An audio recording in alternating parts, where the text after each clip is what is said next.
Smart card আপনারা দেখতেছেন, এই কার্ডটির ভিতরে মানে একের ভিতরে 10। তো সেটা কিভাবে, সেটা আজকে আপনাদেরকে দেখাবো। এই যে রুমটি, এই রুমটির ভিতরে আজকে রাত্রি যাপন করব।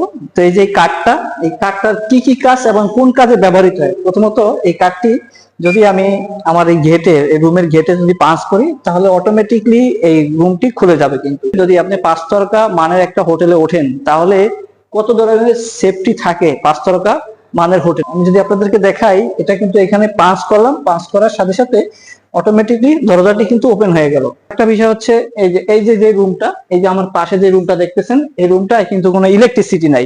এখন যদি আমার ইলেকট্রিসিটি প্রয়োজন হয়, সেক্ষেত্রে আমি কি করব, এটার ভিতরে রেখে দিলাম। তো এখন দেখেন, এই যে একটা ফ্যান, এই বাতি, লাইট, এতক্ষণ যাবত কিন্তু কোনো ইলেকট্রিসিটি বা বিদ্যুৎ ছিল না। আমি যখন এই কার্ডটি, আমার এখানে লেখা আছে ইনসাইড কার্ড ফর পাওয়ার, যদি 5 তারকা মানের হোটেলে ওঠেন, সেক্ষেত্রে আপনাকে অনেক কিছু সেফটি কিন্তু মেনটেন করে চলতে হবে। যখন আমি কার্ডটি রাখবো, অটোমেটিকলি আপনার যে রুমটা, এখানে যে লাইট ফ্যানের যে সুইচ গুলো আছে, আপনার বন্ধ করে বের হতে হবে না, বা ঢুকেও কিন্তু চালু করার প্রয়োজন নেই। এই কার্ডটি এই বক্সে রেখে দিলে অটোমেটিকলি ফ্যান, লাইট স্বাভাবিকভাবে আগের মতন কিন্তু চলবে। এর পাশাপাশি আপনাদের যদি কোনো কিছু প্রয়োজন হয়, সেক্ষেত্রে এখানে একটা টেলিফোন, ল্যান্ডফোন দেওয়া আছে।